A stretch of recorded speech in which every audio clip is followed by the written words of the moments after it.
মা খাদিজা রাদিয়াল্লাহু তাআলা আনহা ইন্তেকাল করছে হিজরতের আপনার 3 বছর আগে, নবুয়তের 10ম সনে। মা খাদিজা ইন্তেকাল করলেন হিজরতের 3 বছর আগে। রাসূলুল্লাহ হিজরত করে মদিনায় যাওয়ার পরে ইসলামের বিজয় হলো। মা খাদিজা যখন মারা যায় তখন মক্কার পরিবেশ কি ইসলামের পক্ষে ছিল না বিপক্ষে? কথা কয় না কেন লোকেরা? বিপক্ষে ছিল না? রাসূলুল্লাহ মাত্র জেল থেকে বের হয়েছে তখন মা খাদিজা মারা গেছে। 3 বছর জেলে ছিলেন, শিবে আবি তালেব বন্দী। ইসলামের বিজয় নেই, বড় কঠিন পরিস্থিতি। এবার বলুন তো, ইসলামের এই দুর্দিনে যেই মা খাদিজা মারা গেল, উনি দুজকি না জান্নাতি? তো ইসলাম তো বিজয় হয় নাই, উনি জান্নাত পাইলেন কেন? এবার আপনাদের প্রশ্ন করি, আব্দুল্লাহ ইবনে উবাইর বাড়ি তো মদিনায়। রাসূল যখন মদিনায় গেলেন ইসলাম তো বিজয় হয়ে গেল। আব্দুল্লাহ ইবনে উবাই যখন মারা যায় তখন তো ইসলাম বিজয়ী, কিন্তু আব্দুল্লাহ ইবনে উবাই জান্নাতি না জাহান্নামী? তো ইসলাম না বিজয় হয়ে গেছে, বেটা জাহান্নামী হইল কেন? তাহলে বোঝা গেল জান্নাত জাহান্নাম ইসলাম বিজয়ের সাথে সম্পৃক্ত না, আপনার আমলের সাথে সম্পৃক্ত। এই দেশে ইসলাম বিজয় হোক আর না হোক আমার কিচ্ছু আসে যায় না, যদি আল্লাহর দ্বীন বিজয়ের পক্ষে একটা মানুষও না থাকে, একা হলো মাথা তুলে দাঁড়িয়ে থাকতে হবে। আলহামদুলিল্লাহ, এই চিন্তা থেকেই তো গত 15 বছরে এত জুলুম, এত নির্যাতন, এত মামলা, এত হামলা, এত জেল, এত ফাঁসি। তারপর ইসলামওয়ালারা মাথা তুলে দাঁড়িয়েছিল, কোনো আপোষ করে নাই। 11 জনকে তারা শহীদ করেছে, 11 জন না 11,000কে শহীদ করলো, আমরা মাথা নোয়াতাম না। আপনাদের এই সাতক্ষীরা সবচেয়ে বেশি জুলমের শিকার হয়েছে। এখানকার ইসলামী আন্দোলনের নেতাদের বাড়িঘর পর্যন্ত বুলডোজার দিয়ে ভেঙে ফেলেছে। এরপরও কি সাতক্ষীরা ইসলামের পক্ষের লোক কমে গেছে? কমে গেছে? এটা ইসলাম। বরং আমরা সিদ্ধান্ত নিয়েছিলাম, যদি তারা আমাদেরকে ফাঁসি দিতে দিতে শেষ করে দেয়, আমরা গলা দেয়া শেষ করব না। গুলি করতে করতে তাদের বুলেট কমে যেত, বুলেট শেষ হতো, আমাদের বুক শেষ করতে পারত না। কাদিয়ানি কাফের, কারণ তারা কোরআনের 4টা অক্ষর মানে না, খা আলিফ তা মিম, খাতামান নবিয়্যিন। এই 4 অক্ষর মানে না, তারা কাফের। সবাই মিলে ফতোয়া দিলেন। কোরআনে আছে আলা লাহুল খালকু ওয়াল আমরু, এখানে অক্ষর আছে 15টা। আলার মাঝে 3টা, লাহুর মাঝে 2টা, 3 আর 2 কত? খালকের মাঝে 5টা, ফাঁসে ফাঁসে কত? ওয়াল আমরের মাঝে আবার 5টা, কত হলো? এখন এই 15 অক্ষর যদি কেউ না মানে, বেঈমান না মুমিন? মুমিন না কাফের? কাদিয়ানি মানলো না কয় অক্ষর? 4 অক্ষর, খা আলিফ তা মিম, 4টা মানে না, তারা কাফের। আর আপনি 15টা মানেন না, আপনি কিসের মুমিন? বলবেন মনে মনে, হুজুর এই 15টা মানি না কইল কে? আমি বলবো আমি বলছি, কারণ অর্থ শোনো। অর্থ হলো সাবধান, সৃষ্টি যার, আইন চলবে শুধু তার। বাংলাদেশে কি আল্লাহর আইন চলে না ব্রিটিশ আইন চলে? তো ব্রিটিশ আইন চললে আপনার ভূমিকা কি? আপনার ভূমিকা কি? আপনি কেন বলেন না ব্রিটিশ আইন মানি না? তোরা যে সংবিধানকে পবিত্র বলস, ওই সংবিধানে আল্লাহর কোরআন বিরোধী যত আইন আছে একটাও মানি না। আমি আর আপনি বলা শুরু করে দেই, এই সংবিধান ডাস্টবিনে চলে যাবে, কোরআন সংবিধান হয়ে যাবে।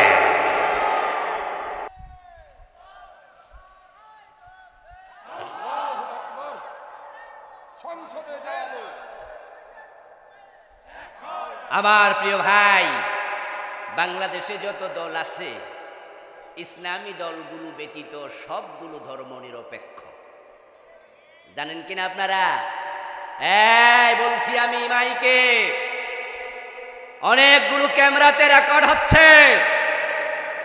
মোবাইলে যারা লাইভ প্রচার করছে, লাইভে ব্রডকাস্ট হচ্ছে, শুধুমাত্র আমার সামনে যারা বসা তারাই আমার শ্রোতা নয়।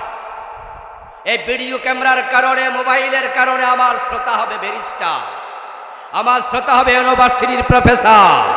যারা এই মোবাইলের মাধ্যমে, ভিডিওর মাধ্যমে আমার ওয়াজ শুনবে, দেশের শিক্ষিতরা, জ্ঞানীরা, গুণীরা আমার শ্রোতা হবে। সুতরাং কথা বুঝে শুনে আমাদের বলতে হয়। আমি দায়িত্ব নিয়ে বলছি, এই দেশে ইসলামী দলের বাহিরে যত দল আছে সবাই ধর্ম নিরপেক্ষ, আর ধর্ম নিরপেক্ষতা সুস্পষ্ট কুফরি।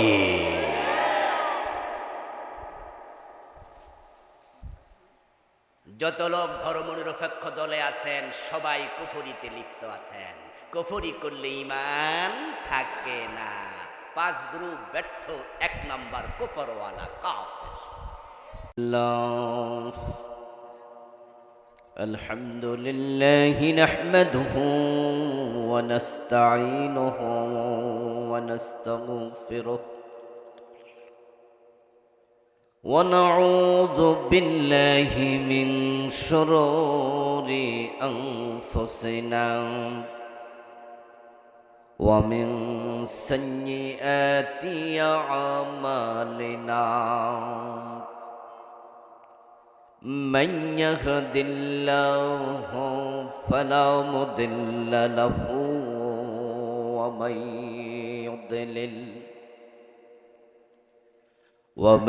يضلل فلن تجد له وليا مرشدا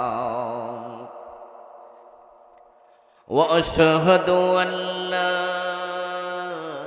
إله إلا الله وأن محمدا عبده ورسوله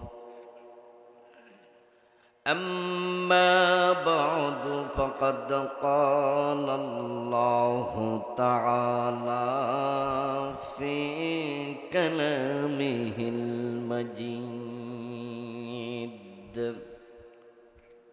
أعوذ بالله من الشيطان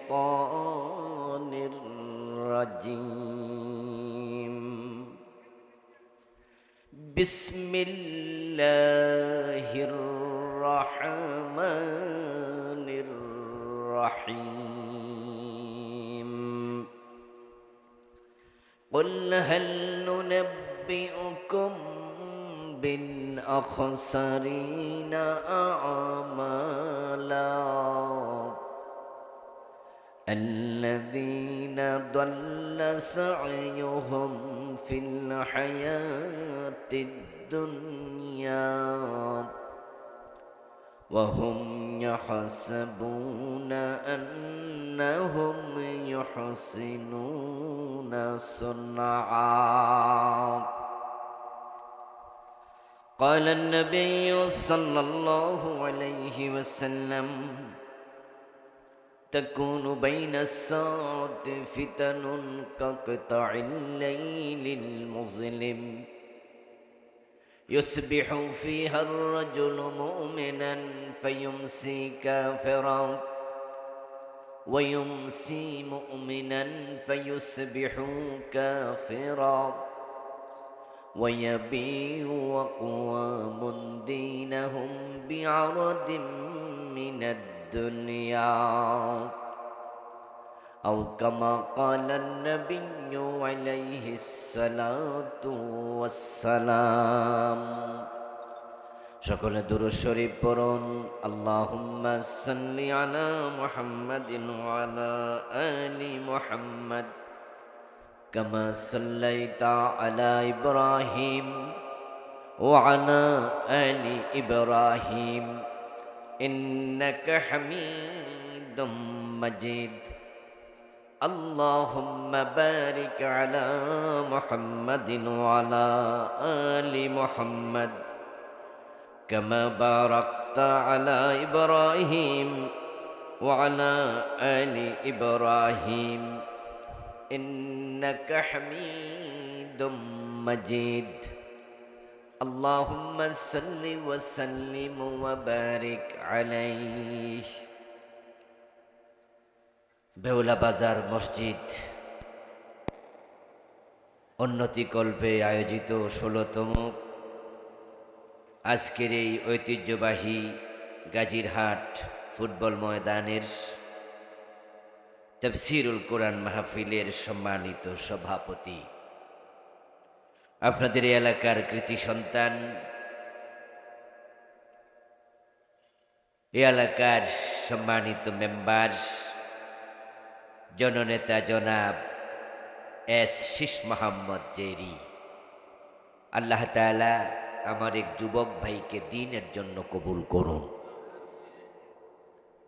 আজকের মাহফিলের সম্মানিত প্রধান অতিথি, নন্দিত আলেম, মুফাসসিরে কোরআন, আপনাদের এলাকার আগামী দিনের আশা আকাঙ্ক্ষার প্রতীক, মহতারাম হাফেজ মুফতি মুহাদ্দিস রবিউল বাশা সাহেব, আল্লাহ তাআলা বাইকে দেশ এবং জাতির খেদমতের জন্য কবুল করুন।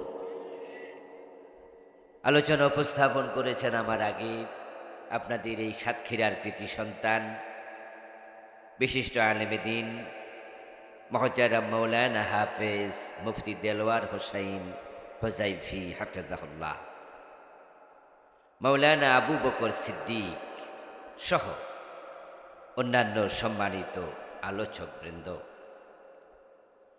আজকের মাহফিলে উপস্থিত মহতারাম সম হেদায়াতুল্লাহ সাহেব সহ আবু মুসা তারিকুজ্জামান তুষার সাহেব,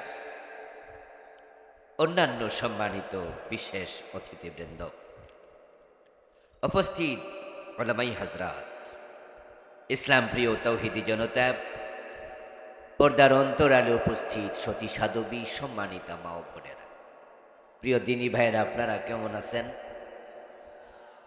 মাশাআল্লাহ, যারা দাঁড়িয়ে আছেন তারা যদি বসতেন তাহলে আরো ভালো লাগতো, ঠিক না? এই যে পাশে যারা দাঁড়ায় আছেন দয়া করে বসে যান। আপনারা যারা বুকে হাত দিয়ে দাঁড়ায় আছেন 10 মিনিট 5 মিনিট সময় যতটুকুই দেবেন একটু আদবের সাথে এখানে সময় দেন। আমি সকলকে বলবো, আপনি 10 মিনিট যদি শোনেন 10 মিনিটই বসে বসে শোনেন, তাহলে বোঝা যাবে যে আপনি মাহফিল আন্তরিকতার সাথে শুনছেন, ঠিক নয় কি?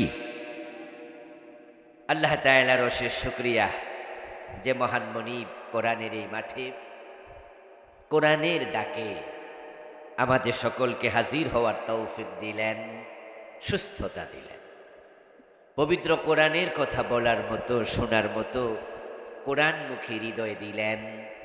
এজন্য আমরা শুরুতেই তাকে কৃতজ্ঞতা জানাই, শুকরিয়া জানাই, কালিমাতু শুকর ফরি আলহামদুলিল্লাহ। প্রিয় দিনী ভাইয়েরা, আমরা আলোচনা শুরুতে দোয়া করছি আমাদের ফিলিস্তিনের মুসলিম ভাই বোনদের জন্য। আপনারা জানেন যে ফিলিস্তিনের গাজা, রাফা, খান ইউনুস সহ বিশাল একটি অংশ এখন কবরস্থান। হাজার হাজার টন বোমা তাদের উপর নিক্ষেপ করা হয়েছে। একদিনেও 500-700 লোককে হত্যা করা হয়েছে। গত 1 বছরে হত্যা করা হয়েছে প্রায় 1 লক্ষ ফিলিস্তিনিকে। পত্রপত্রিকায় আসছে 60,000-এর কাছাকাছি। এটা অরিজিনাল হিসাব নয়। 5 তলা একটা বিল্ডিং যদি ধসে যায়, ওটাতে মানুষ কয়জন মারা গেছে ছাদ খোলার আগে কি বোঝা যাবে? কারণ একটা ছাদের উপরে আর একটা যদি এভাবে পড়ে, ধসে পড়ে, তো ছাদ না তুললে আপনি বুঝবেন কেমনে কয়জন ভিতরে আছে। ফিলিস্তিনে তারা যে বোমা মারছে, বিল্ডিংগুলো ভাঙছে, ওখানে ছাদ আলাদা করার কোনো সুযোগ আছে? তো কয়জন মরছে বুঝলো কেমনে? সুযোগই নাই বুঝার। আমরা ধারণা করছি 1 লক্ষের কম বেশি মানুষকে হত্যা করেছে। আমরা আল্লাহর কাছে দোয়া করি, আল্লাহ তুমি আমাদের ফিলিস্তিনের এই মাজলুম ভাই বোনদেরকে জুলুম থেকে মুক্তি দিয়ে দাও। আল্লাহ তুমি ফিলিস্তিনকে স্বাধীন করে দাও।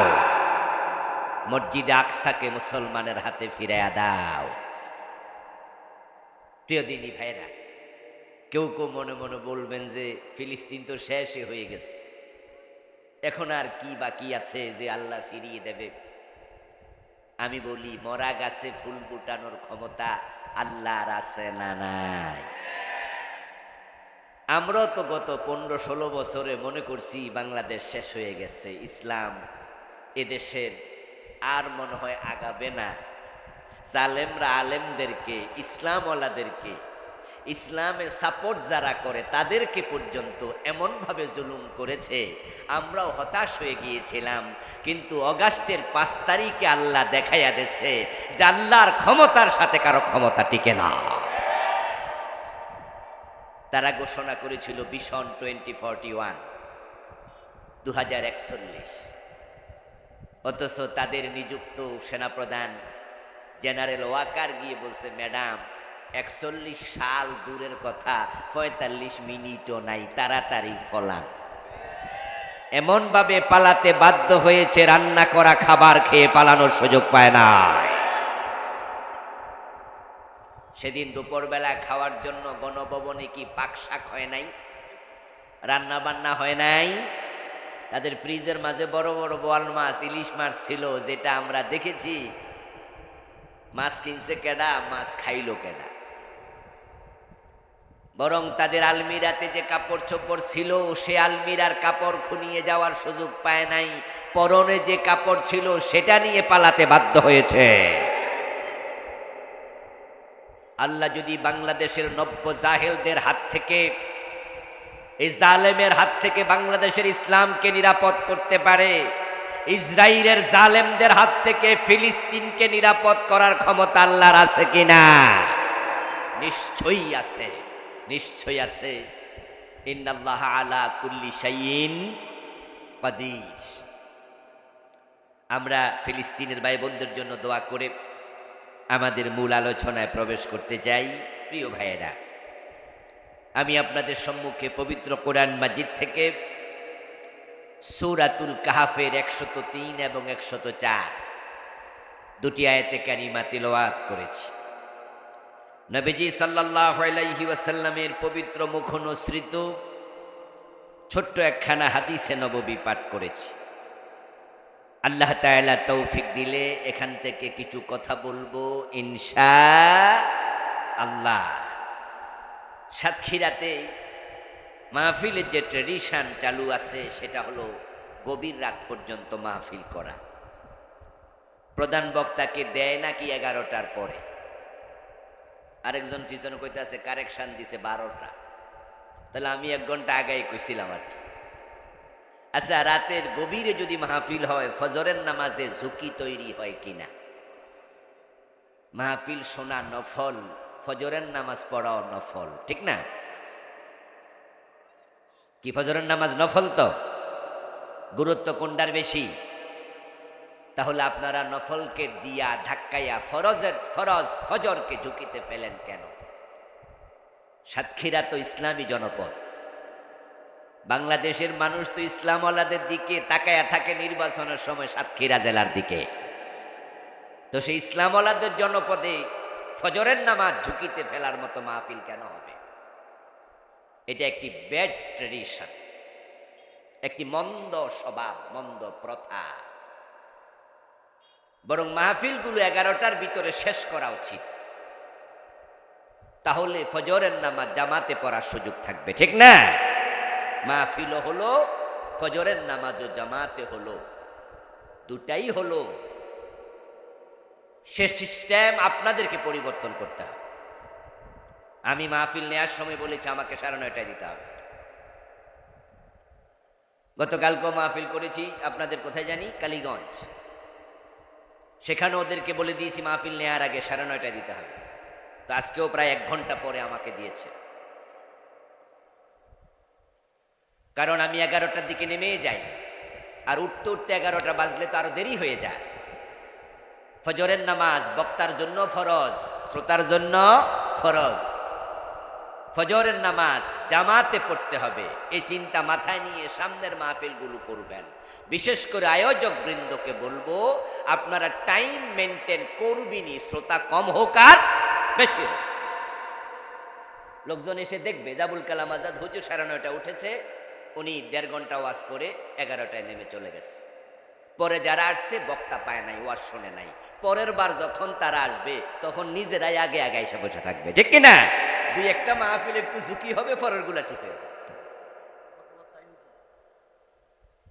ইনশাআল্লাহ। ভবিষ্যতে আপনারা আগে আগে আসবেন।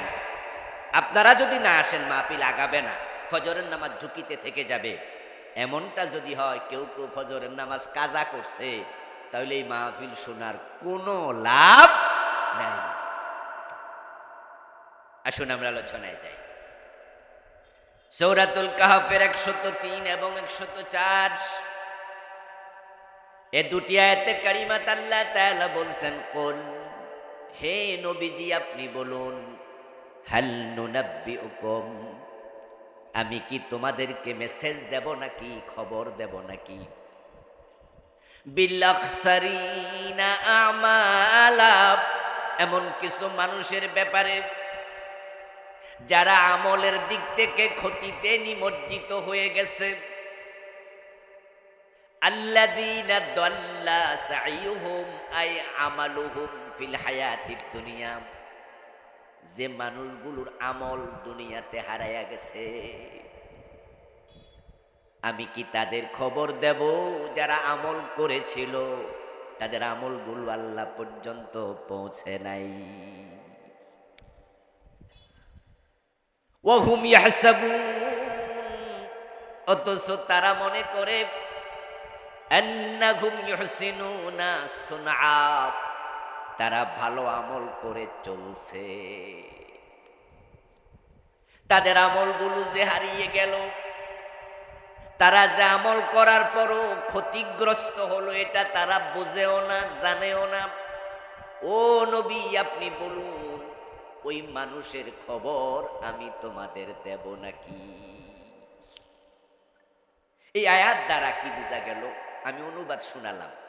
বোঝা গেল কিছু মানুষ আছে যারা আমল করার পরেও ক্ষতিগ্রস্ত, যাদের আমল কবুল হয় না। আমল করতেছে, ভালো কাজ করতেছে, কিন্তু তারা কোনো সওয়াব পায় না। তাদের আমল নামাতে সওয়াব লিখাই হয় না, আমল কিন্তু করেছে। আপনাদের এই বাজারে আমি জানি না কোনো হিন্দু দোকানদার আছে কিনা। আচ্ছা, এখানে না থাক, পাশের বাজারে তো আছে, নাই? আছে। আচ্ছা, হিন্দু দোকানে যদি কোনো ভিক্ষুক ভিক্ষা করতে যায়, হিন্দুরা কি ভিক্ষা দেয় না?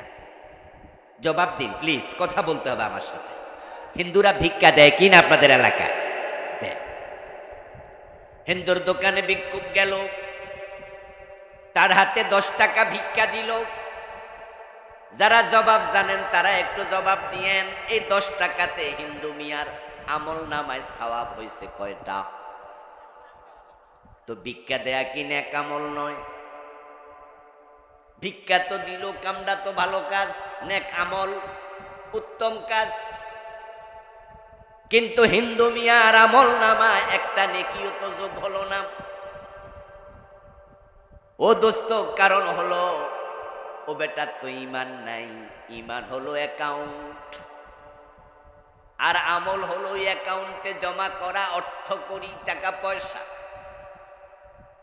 এখন আপনি আপনাদের বাজারে একটা ব্যাংক আছে, ব্যাংকে গেলেন, ম্যানেজারের কাছে 1 লাখ টাকা রাখলেন, তারপর বাড়ি চলে আসলেন। ম্যানেজার সাহেব, এই 1 লাখ টাকা আমি রেখে গেলাম, আপনি তো আমাকে চিনেন, আমি আপনার স্বাস্থ্য ভাই উমক, কতরও তো আমি চিনি, ঠিক আছে টাকাটা রেখে যা।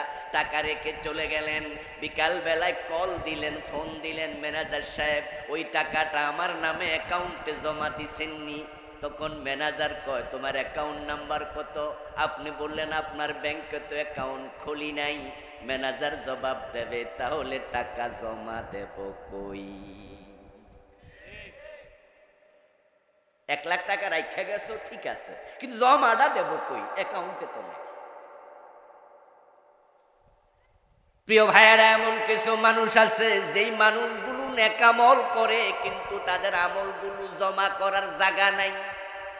আল্লাহ তখন এগুলো ফেলে দেয়, এগুলো বাতিল। নবীজিকে আল্লাহ বলে, ও নবী, কুল, আপনি বলুন, হাল নুনাব্বিউকুম বিল আকসারিনা আমালা, আমি কি তোমাদেরকে ওই মানুষের খবর দেব নাকি যে মানুষগুলো আমল করার পরেও ক্ষতিগ্রস্ত, যাদের আমলগুলো দুনিয়াতে হারাইয়া গেছে। তাহলে বোঝা যায় এমন মানুষ কিছু জমিনে আছে। এই আয়াত এটা নাজিল হলো আজ থেকে 1450 বছর আগে রাসূলুল্লাহর উপরে, সাহাবাদের যুগে। এতে বোঝা যায় ওই যুগেও এ জাতীয় মানুষ ছিল। যদি আজ থেকে 1450 বছর আগে সেই সোনালী যুগে এমন মানুষ থাকে যাদের নেক আমল বাতিল হয়ে যায়, আজকের যুগে এ জাতীয় মানুষ কি কমেছে না আরো বেড়েছে? আল্লাহ না করুক যদি তাদের তালিকায় আপনার নাম থাকে, আল্লাহর সামনে হাজির হওয়ার পর আপনি যখন নেকের আমল নামা হাতে পাবেন, দেখবেন এরকম একবারে খালি, একটা নেকও নাই। অথচ আপনি 5 ওয়াক্ত নামাজি ছিলেন। আপনি গত রোজার মাসে 29টা রোজা রেখেছেন। হুজুরদের ওয়াজ শুনে আপনি গনে গনে হিসাব করে করে ক্যালকুলেটরে আপনি যাকাত দিছেন, কিন্তু আল্লাহর সামনে গিয়ে দেখলেন নেকের আমল নামা এরকম একবারে ফকফকা সাদা, একটা নেকও নাই। আপনি আল্লাহ তাআলাকে বললেন, খোদা, ও আমার প্রভু হে, আমি তো নামাজি ছিলাম, আমার নামাজের সওয়াব কই? হুজুররা তো ওয়াজ করেছে আল্লাহর পথে সাদাকা দিলে, দান করলে 1 টাকায় 10 টাকার সওয়াব হয়। আমি তো রমজানে 1 লাখ টাকা যাকাত দিয়েছি, আমার আমল নামা একটা সওয়াবও কেন নাই? আল্লাহ জবাব দেবেন, বান্দা, তুমি কি সূরা কাহফের 103 এবং 4 নম্বর আয়াত পড়ো নাই? যেখানে আমি বলেছি, আল্লাযীনা দাল্লা সাইয়ুহুম ফিল হায়াতিদ দুনিয়া, যাদের আমলগুলো দুনিয়াতে হারায়া গেছে, তুমি তো তাদের একজন। আমি জানি না আপনাদের এলাকার পরিবেশ পরিস্থিতি, তবে আপনারা জবাব দিলে আমি হয়তো জানতে পারবো কিছু কিছু, যেহেতু আমি এলাকায় কম আসি। 5 ওয়াক্ত নামাজ পড়ে, জুমার দিন জুমার নামাজ পড়ে, মসজিদে গিয়ে আল্লাহকে সেজদা দেয়, কিন্তু আবার দরবারে গেলে ফিরের পায়ে সেজদা দেয়। এমন লোক বাংলাদেশে আছে না নাই? সাতক্ষীরাতে আছে। আচ্ছা, যেই লোকটা মসজিদে আল্লাহকে সেজদা দিল, ওই লোকটা আবার মাজারে গিয়া পীরের পায়ে সেজদা দিল। পীরের পায়ে সেজদা দেয়াতে, পীরের কবরে সেজদা দেয়াতে লোকটা কি মুমিন না মুশরিক? ঈমান আছে না গেছে? তো সে যে 5 ওয়াক্ত নামাজ পড়ছে, কবুল হবে তো? সওয়াব লিখা হবে তো? যার ঈমান নাই তার আমলের কোনো দাম। যেমন মাদার তেরেসা। মাদার তেরেসার নাম যারা শুনেছেন একটু আওয়াজ করে বলেন, নাম শুনেছেন? অনেকে শুনেছেন। উনি মারা গেছে। তার ব্যক্তিগত জীবন ছিল চমৎকার, যতটুকু আমরা জানি। জন্মগ্রহণ করেছিলেন ইউরোপে, কিন্তু জীবন পুরা কাটাইছেন ইন্ডিয়াতে, ভারতে। ওই মাদার তেরেসা ভারতে শত শত এতিমখানা খুলেছে, হাজার হাজার এতিমকে মায়ের ভালোবাসা দিয়ে লালন করে বড় করছে। তার কর্মের স্বীকৃতি স্বরূপ তাকে নোবেল শান্তি নোবেল পুরস্কার দেয়া হয়েছে। তার নোবেলে প্রাপ্ত পুরাটা টাকা মাদার তেরেসা তিনি ইয়াতিমখানায় দান করে দিছে। আমার নবী বলেছেন, ইয়াতিম লালন পালন করা এত সওয়াবের কাজ, যদি ইয়াতিমের মাথায় কেউ হাত বুলায়, তার হাত যতগুলা চুলের উপর দিয়ে পার হবে, বিকুল্লি শাওরাতিন হাসানাত, প্রতিটা চুলের পরিবর্তে আল্লাহ অসংখ্য নেকি তার আমলনামায় লিখে দেবে। মাদার তেরেসা শুধু হাত বুলায় নাই, কত ইয়াতিমকে ফালছে, আমল নামায় সওয়াব আছে তো? قال رسول الله صلى الله عليه وسلم أنا وكافل اليتيم كهاتين في الجنة।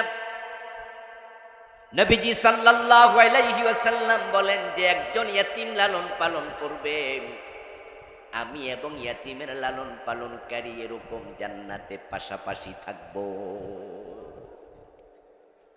ইয়াতিম হলো 1 বছর, বহু বছর হলো আইতাম।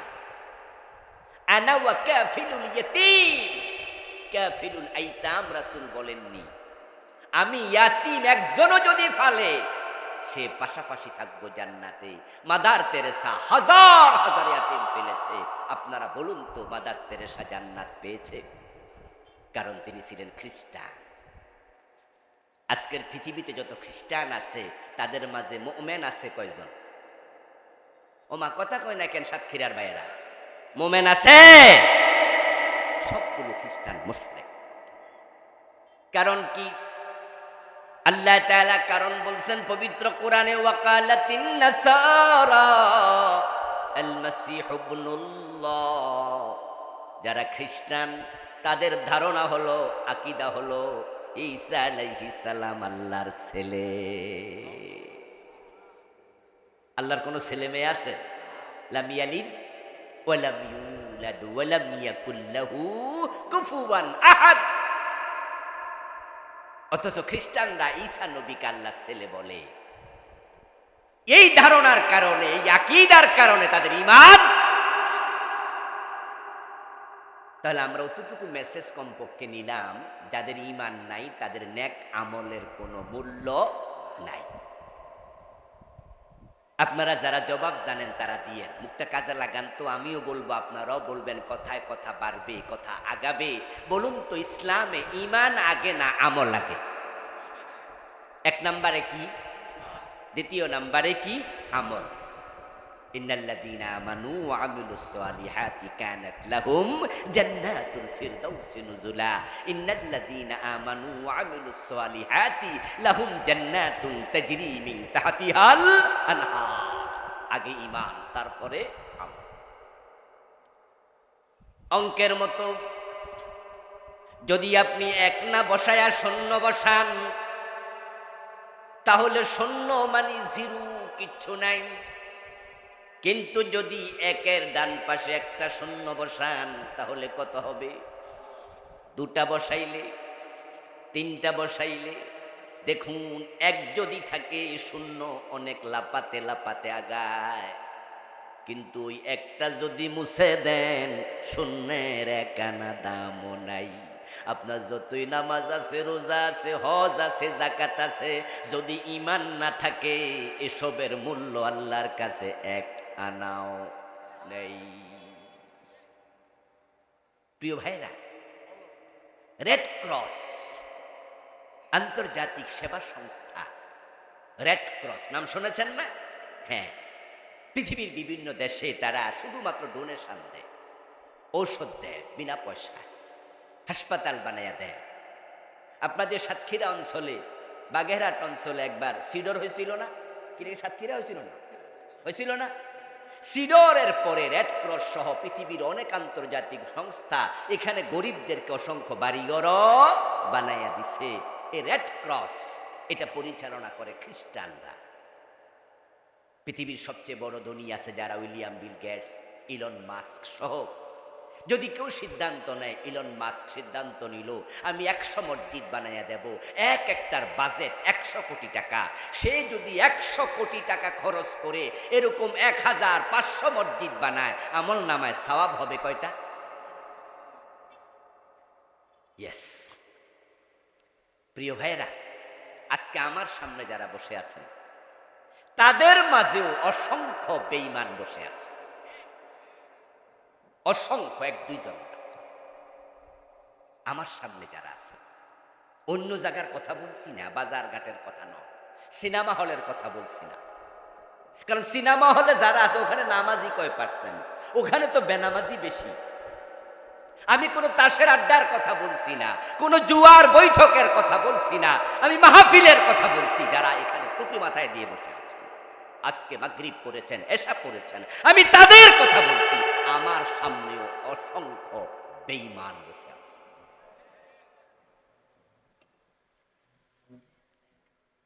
কিন্তু আমি বলছি না আপনি বেঈমান, আমি এটা বলছি না উনি বেঈমান।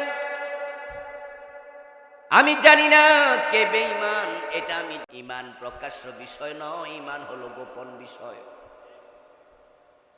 আমার নবীজি মুহাম্মদ সাল্লাল্লাহু আলাইহি ওয়াসাল্লামের সামনে যে সাহাবারা বসা ছিলেন, বিভিন্ন মজলিসে রাসূলুল্লাহ ওয়াজ করতেন, ওই সাহাবাদের মজলিসে কি মুনাফিক বসা ছিল না? আব্দুল্লাহ ইবনে উবাই রাসূলুল্লাহর সামনে বসা থাকতো। আব্দুল্লাহ ইবনে উবাই রাসূলুল্লাহ সাল্লাল্লাহু আলাইহি ওয়াসাল্লামের সাথে গজওয়ায়ে বনি মুস্তালিক নামক যুদ্ধের মাঠে নিজে অংশগ্রহণ করেছে।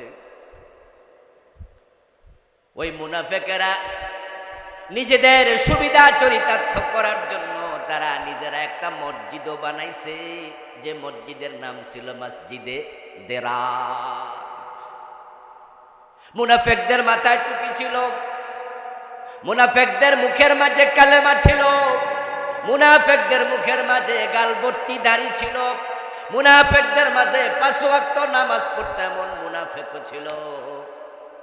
ইয়াকুলুনা আমান্না বিল্লাহি ওয়া বির রাসূল সুম্মা ইয়াতাওয়াল্লা ফারিকুম মিনহুম মিন বাদি যালিক ওয়া মা উলাইকা বিল মুমিনিন।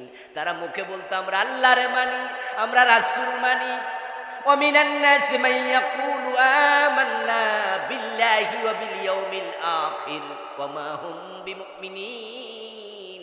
সূরা বাকারা শুরুতে আল্লাহ বলেন, তারা বলে আমরা আখিরাতে ঈমান আনছি, আল্লাহর উপর ঈমান আনছি, অথচ আল্লাহ বলে মিথ্যা কথা, এগুলো একটাও মুমিন নয়। টুপি মাথায় দিয়ে বসে আছেন, নামাজ পড়ছেন, আজকে মাগরিব এশা পড়েছেন, ভাবছেন আপনি মুমিন, অথচ নবীজি কি বলছে শুনুন। قال رسول الله صلى الله عليه وسلم يأتي على الناس زمان يجتمعون في المساجد ليس فيهم مؤمن। এমন একটা জামানা আসবে, সেই জামানার মানুষগুলো মসজিদগুলোতে জামাতে নামাজ পড়বে, তাদের মাঝে ইমাম, মুয়াজ্জিন, মুসল্লি একটারও ঈমান থাকবে না।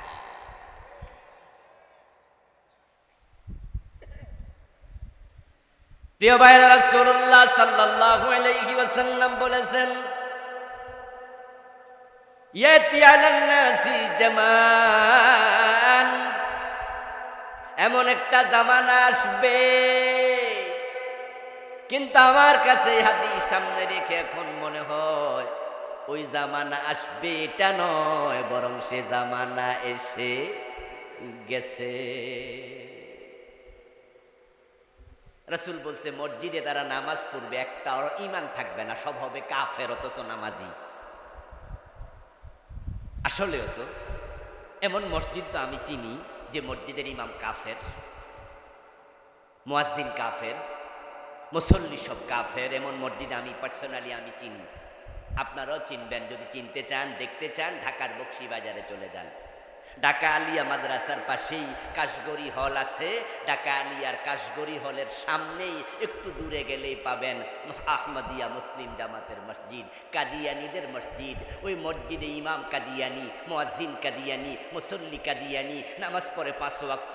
আপনাদের কাছে আমি জানতে চাই, চিৎকার দিয়া বলুন তো, কাদিয়ানীরা মুমিন না কাফের?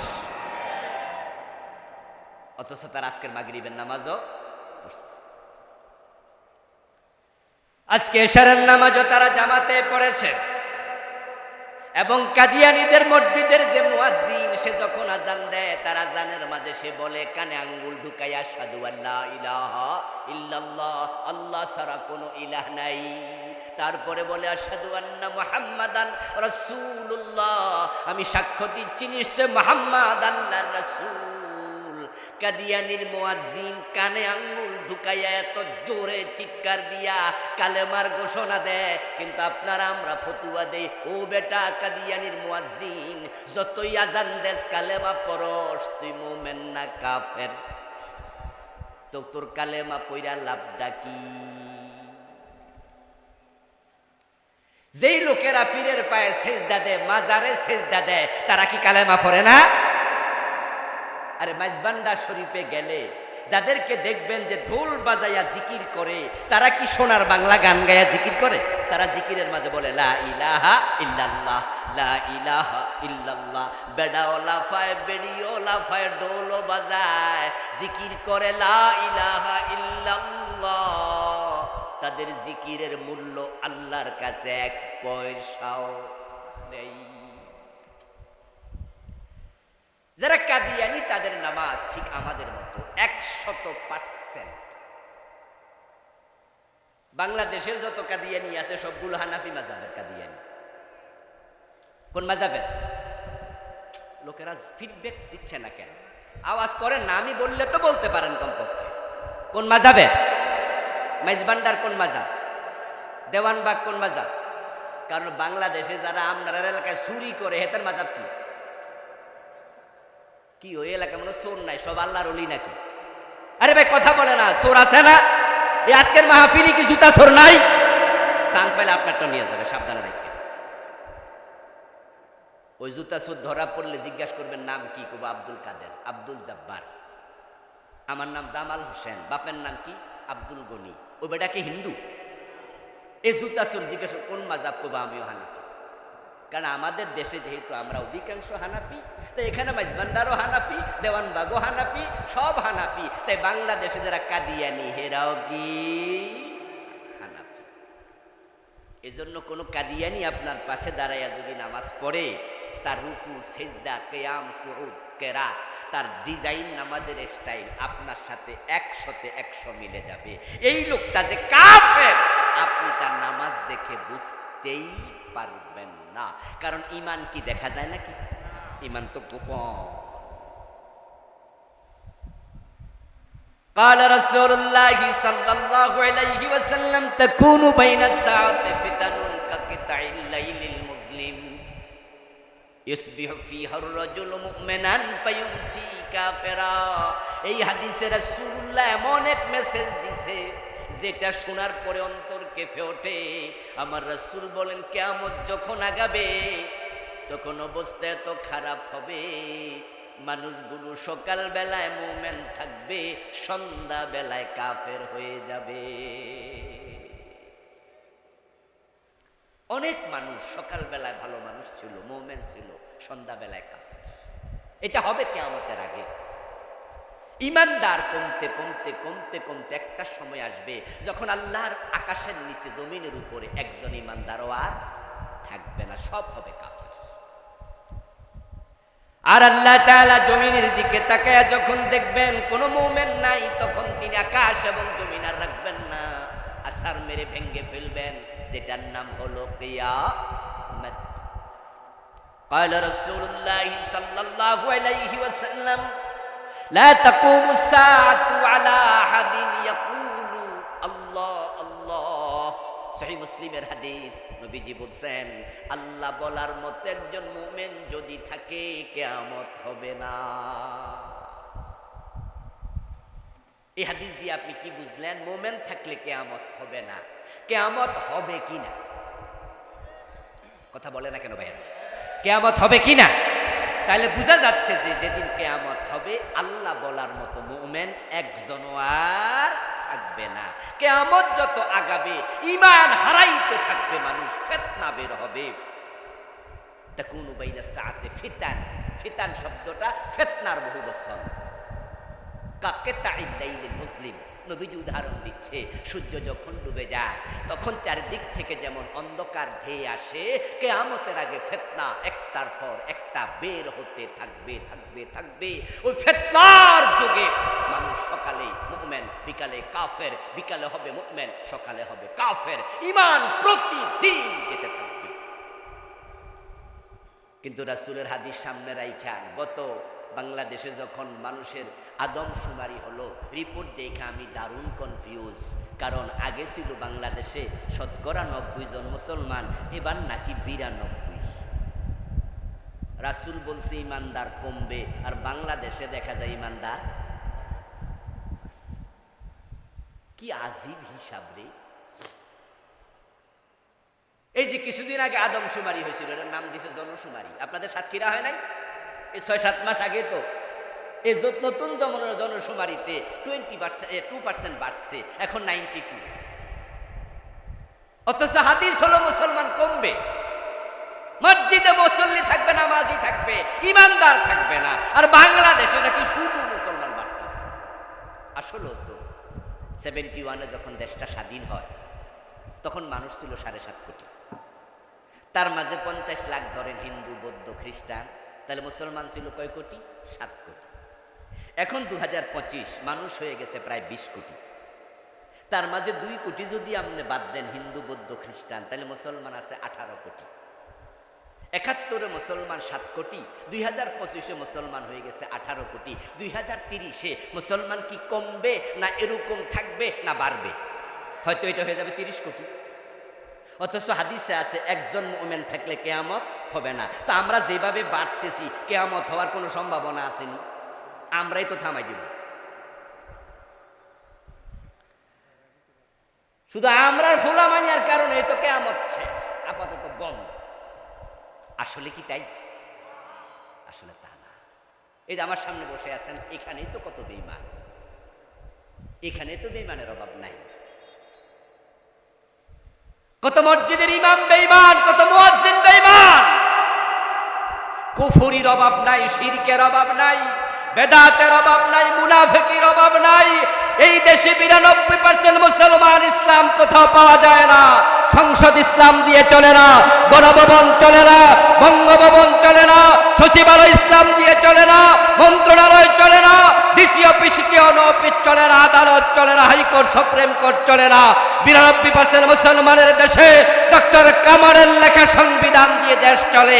এতে প্রমাণ এখানে আসলে এত মুসলমান নাই।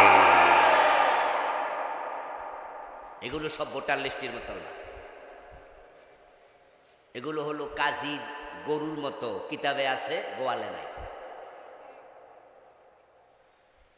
আমার প্রিয় ভাইয়েরা, আমার হাতে যে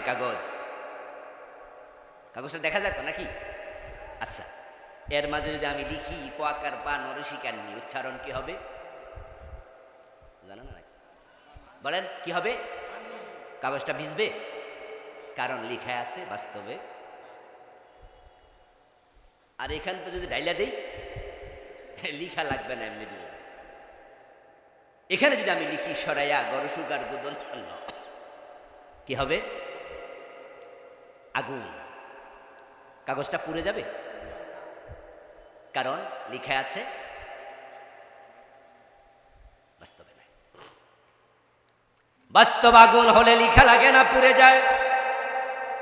বাস্তবে পানি থাকলে এমনি ভিজে যায়, লিখা দরকার নাই। 92% মুসলমান নয় রে ভাই। যদি মাত্র 51% আসল মুসলমান থাকতো, কত আগেই বাংলাদেশে কোরআনের আইন চালু হয়ে যেত। আমি এমন নামাজি, এমন হাজি সাহেব চিনি, আল্লাহর কোরআনের আইন তো মানেই না। এই দেশে কোরআনের আইন যে চলে না, এটা নিয়ে তার কোনো মাথা ব্যথাও নাই, বরং কোরআনের আইনের কথা বলে চেহারা কালো করে ফেলে। সালমান এফ রহমানের নাম শুনেছেন? দরবেশ বাবা, কদিন আগে যে দাড়িমারি কামাইয়া ফলাইতে লেগে ধরা খেল। উনি 5 ওয়াক্ত নামাজ পড়ে। আহলে হাদিস ভাইদের একটি সম্মেলনে উনাকে দাওয়াত দেওয়া হয়েছিল। ওই সম্মেলনে সালমান এফ রহমান সাহেব বক্তৃতা দিতে গিয়ে বলেছে যে আমি সহিহ হাদিস মানি, আমি কোরআন মানি, হাদিসে কিছু সমস্যা আছে কিন্তু সহিটা মানি, কোরআনও সমস্যা আছে তবে অল্প। নাউজুবিল্লাহ পড়েন। আচ্ছা, এটা স্লিপ অফ টাং, এটা ভুলে বলছি। কোরআনে কোনো সমস্যা নাই, কিন্তু হাদিসে কিছু জয়ীফ হাদিসও আছে, কিছু মাউজু হাদিসও আছে। কোরআন ঠিক। সালমান এফ রহমান বললেন আমি কোরআন এবং হাদিস মানি। উনি আসলেও 5 ওয়াক্ত নামাজি এবং উনি কোরআন খতম করেন প্রতি রমাদানে একবার, নরমালিও পড়েন। তার অফিসে যারা থাকে, বাড়িতে, অফিসে কর্মচারীদেরকে পর্যন্ত হুজুর রেখে কোরআন শিখায়। এটার সাক্ষী আমি আবুল কালাম আজাদ নিজে। কিন্তু আপনাদের কাছে আমার প্রশ্ন, সালমান এফ রহমান কি কোরআনের আইনের পক্ষের লোক? হ্যাঁ বলেন অথবা না বলেন, একটা বলতে হবে। উনি কি কোরআনের আইনের পক্ষের লোক? খেয়াল করেন, উনি কোরআন পড়ে, নামাজ পড়ে, টুপি আছে, দাড়ি আছে, পাজামা আছে, পাঞ্জাবি আছে, কিন্তু কোরআনের আইনের পক্ষের লোক না। সালমান এফ রহমান নিজেই এরকম না? বাংলাদেশে এমন লাখ লাখ আছে, লাখ লাখ লোক এমন উনার মতো চরিত্রের আছে। আপনাদের কাছে আমার প্রশ্ন, মূর্খ হইল জবাব দেবেন, কোরআনের আইনের পক্ষে থাকা এটা নফল না ফরজ? কোরআনের আইন মানা নফল না ফরজ? তো আল্লাহর ফরজের বিপক্ষে থাকলে কি ঈমান থাকে? অথচ 5 ওয়াক্ত নামাজ পড়ছে। ঠিক আজকের মাহফিলে যারা আছেন, এই 54 বছরের বাংলাদেশ কোরআন দিয়ে চলে নাই, অথচ 54 বছর থেকেই একদল আলেম কোরআনের আইনে বাংলাদেশ চালানোর জন্য চেষ্টা করছে, দল বানাইছে, জিহাদ করছে, মাইর খাচ্ছে, জেলে যাচ্ছে, ফাঁসিতে ঝুলতেছে। আপনি এই 54 বছরে আল্লাহর কোরআনের আইনের পক্ষে একদিনও কথা বলেন নাই, এর পক্ষে এখনো নাই, এরকম লোক এখানেও আছে না নাই? আল্লাহর কসম, আপনার অবস্থাও তাদের মতো।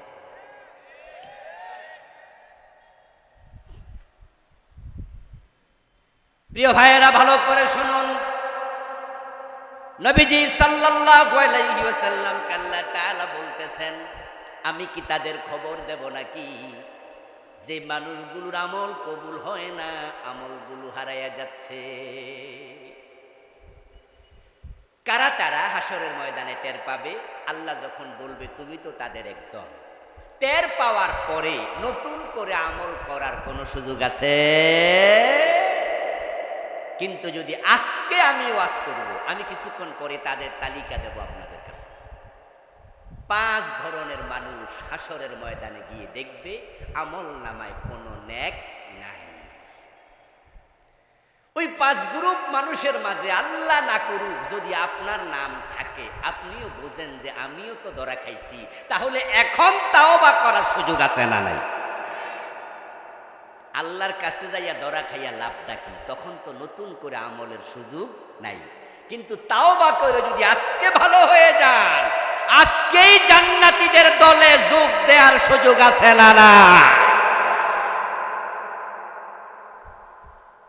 5 গ্রুপ মানুষ ব্যর্থ হবে। 1 নাম্বার, যারা কুফরি করে তাদের আমল নামায় কোনো নেক থাকে না।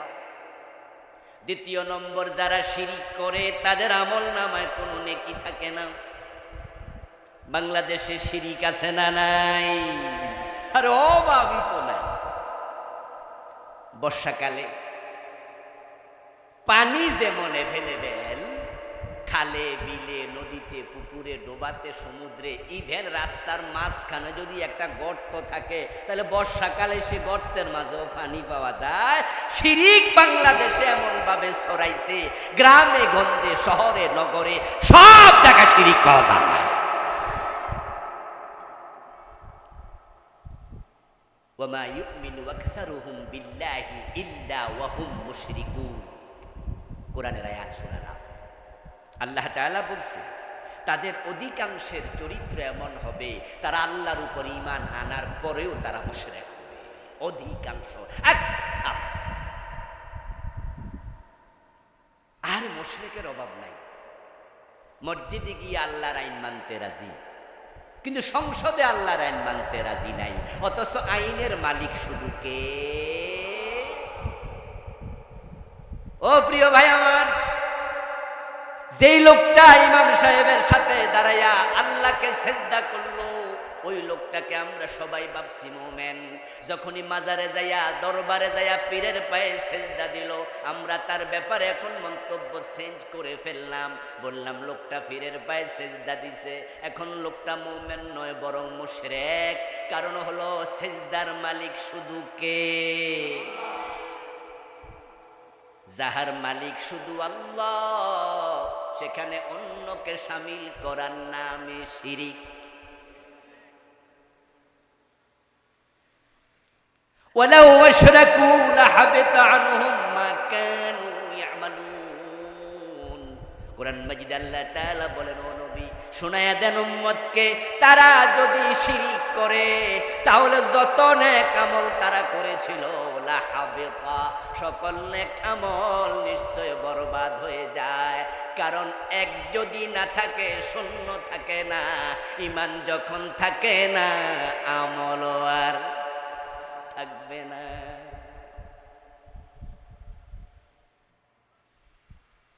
ওয়ালাকাদ উহিয়া ইলাইকা ওয়া ইলাল লাযীনা মিন ক্বাবলিক লাইন আশরাকতা লায়াহবাতান্না আমালুক ওয়া লাতাকুনান্না মিনাল খাসিরিন। অন্য আয়াতে আল্লাহ বলে নবীজিকে লক্ষ্য করে, ও নবী আপনার কাছে ওহী পাঠিয়েছি, ওহী পাঠিয়েছি আগেকার নবীদের কাছে। আপনি নবী হওয়ার পরেও যদি আপনি শিরিক করেন তাহলে আপনারও উপায় নাই। লা ইয়াহবাতান্না, লামে তাকিদ নুনে সাকিলা, ডেফিনিটলি আপনার সব আমল বরবাদ। নবী হইল আপনার সাথ দেব না, শিরিক আমি আল্লাহ পছন্দ করি না। তো সেজদা তুমি পীরের পায়ে কেন দিলা? ইবাদতের মালিক তো আল্লাহ, তাই আল্লাহর ইবাদত শুধু হবে, অন্য কারো ইবাদত করলে তোমার ঈমান থাকবে না। এবার সে কোরআনে আল্লাহ তাআলা বলছে, ইনিল হুকমু ইল্লা লিল্লাহ, শুধুমাত্র আইন হবে কার? আল্লাহ ছাড়া কারো আইন চলবে না। এ কোরআনে আল্লাহ বলছে, আলা লাহুল খালকু ওয়াল আমর, সাবধান সৃষ্টি যার আইন চলবে শুধুই তার। তাই মসজিদে যার আইন চলবে, আদালতে সে আল্লাহর আইন চলবে। আপনারা যারা পুরা রাষ্ট্রে আল্লাহর আইন চলুক এই সিদ্ধান্ত নিতে পারেন নাই, আল্লাহর কসম আপনিও মুশরিক, আপনিও মুশরিক। ও ভাই কাদিয়ানিরে কাফের বইলা, ওই মাজারে যে সিজদা দেয় তারে মুশরিক বলে নিজে মজা নেয়, যাক আমি মুমিন। হ্যাঁ হ্যাঁ, কাদিয়ানি কাফের, ঠিক আছে, কিন্তু আমার প্রশ্ন, অপরাধ কি? অপরাধ কি? কাদিয়ানি তো নামাজ পড়ে, রোজা রাখে, হজ করে, যাকাত দেয়, টুপি আছে, দাড়ি আছে, পাজামা আছে, পাঞ্জাবি আছে, মেসওয়াক আছে, পাগড়ি আছে, ও বেটারে কাফের বলেন কেন? উত্তর হলো, সে কোরআন মাজিদের একটা মেসেজ মানে না, সেটা হচ্ছে খাতামান নবিয়্যিন। কাদিয়ানীরা নবী মুহাম্মদ সাল্লাল্লাহু আলাইহি ওয়াসাল্লামকে শেষ নবী মানে না, তাই কাদিয়ানী কাফের। ইবলিস শয়তান কেন কাফের? কারণ সে আল্লাহর একটা আইন মানে নাই, আদমরে সিজদা করো। ইবলিস কি করেছে? আল্লাহ তাকে প্রশ্ন করেছিল, মা মানাআকা আল্লা তাসজুদ ইদ আমারতুক, তোমাকে অর্ডার করেছিলাম আদমরে সিজদা করো, কেন করলা না? সে যদি বলতো সরি রব্বানা যালামনা আনফুসানা, আল্লাহ আমার ভুল হয়ে গেছে, আমারে মাফ করে দাও, ইবলিস রে ক্ষমা করার ক্ষমতা আল্লাহর আছে না নাই? সে কি মাফ চাইছে? এখন আপনারা যে আল্লাহর আইন মানেন না, চোর ধরে হাত কাটো। 54 বছরে কয়দিন কাটছেন? শয়তান আল্লাহর আইন মানে নাই কয়টা? তো 54 বছরে জেনা করলে 100 বেত লাগাও, এমন আইন কোরআনে আছে না নাই? 54 বছরে কয়দিন মানছেন? আল্লাহ বলেছে, ইনিল হুকমু ইল্লা লিল্লাহ, আমি ছাড়া কারো হুকুম চলবে না। 54 বছরে আল্লাহর আইনে বাংলাদেশ কয়দিন চালাইছেন? রাসূল বলেছেন মদ পান করলে 80 বেত লাগাতে হবে। ওমর তো নিজের ছেলে আবু শামাকে রেহাই দেয় নাই।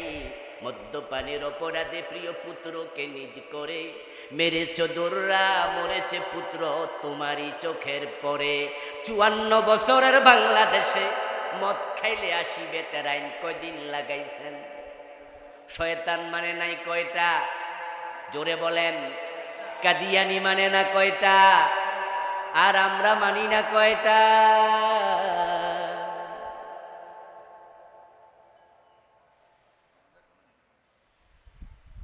ওই কাদিয়ানি কাফের, একটা আইন মানে না, নবী মুহাম্মদ শেষ নবী।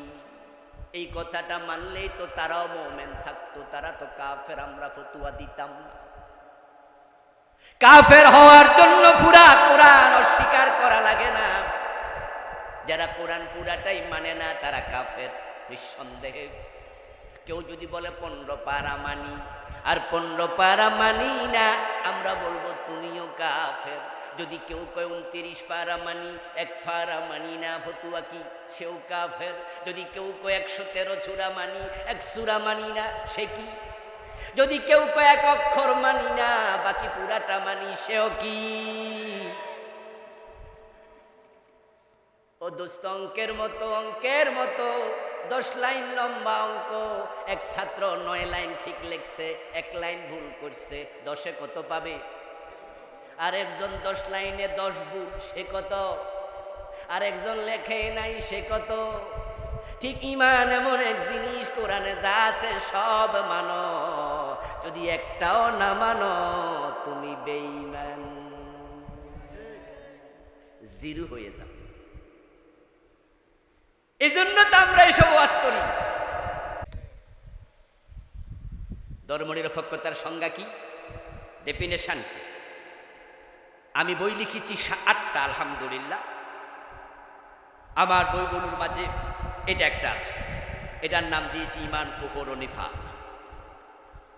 এ বই লিখতে গিয়ে আমি কুফর তুলে ধরেছি, সেখানে ধর্মনিরপেক্ষতা নিয়ে পড়ালেখা করে আমি লিখেছি।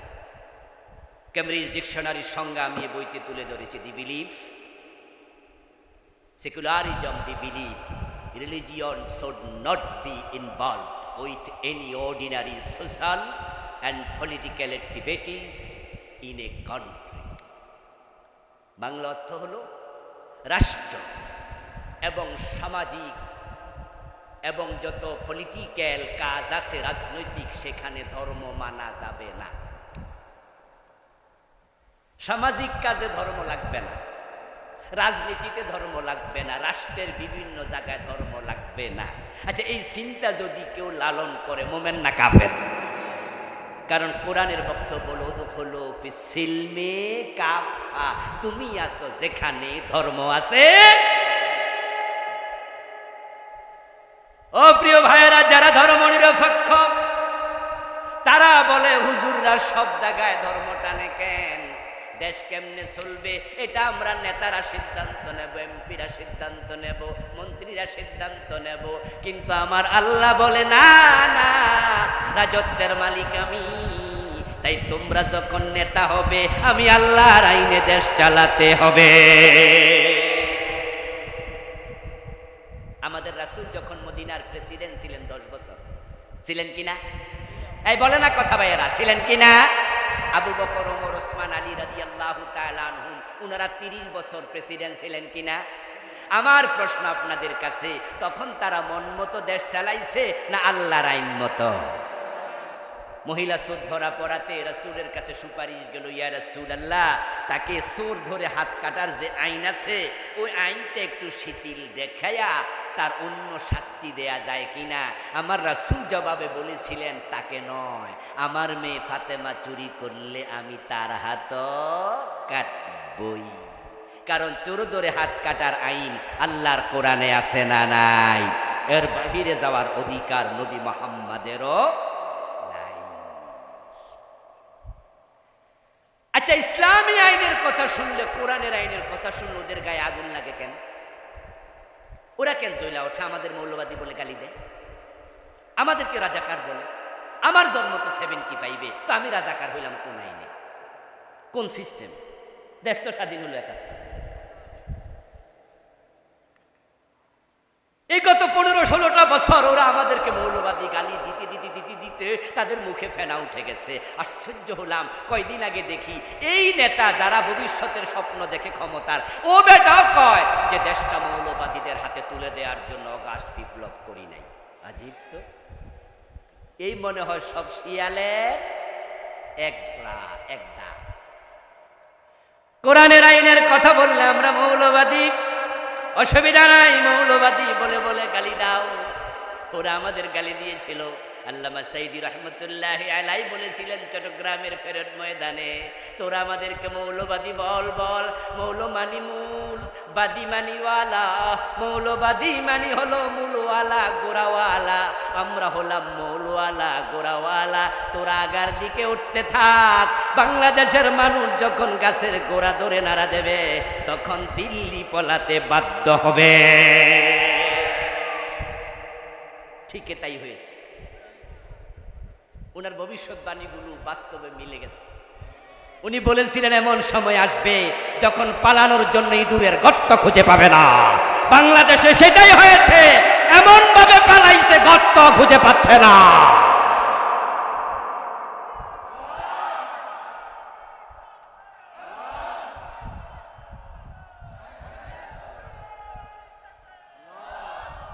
দুলাভাই যদি জায়গা না দিত তাহলে ফলানোর কোনো জায়গাও ছিল না। আপনারা কেউ কেউ মনে মনে বলবেন আপনি ওই বেটা হিন্দু হেরে দুলাভাই কইলেন কেমনে? দোষ কিন্তু আমার না, কারণ উনারা আগে ঘোষণা করছে আমাদের সম্পর্ক ইন্ডিয়ার সাথে স্বামী স্ত্রী।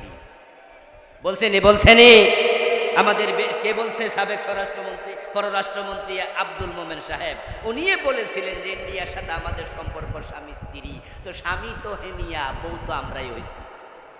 এজন্যই দেশ থেকে পলায়া উনার কাছে গিয়ে আশ্রয় নিয়েছে।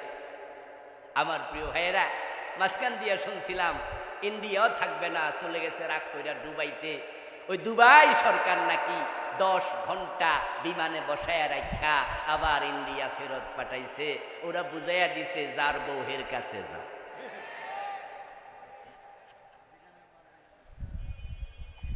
আল্লামা সাইদি যে বলছিলেন পলানোর জন্য গর্ত খুঁজে পাবে না, সেটাই হয়েছে। বাড়াবাড়ির ফল ভালো হয় না, কারণ তারা এত জুলুম করেছে।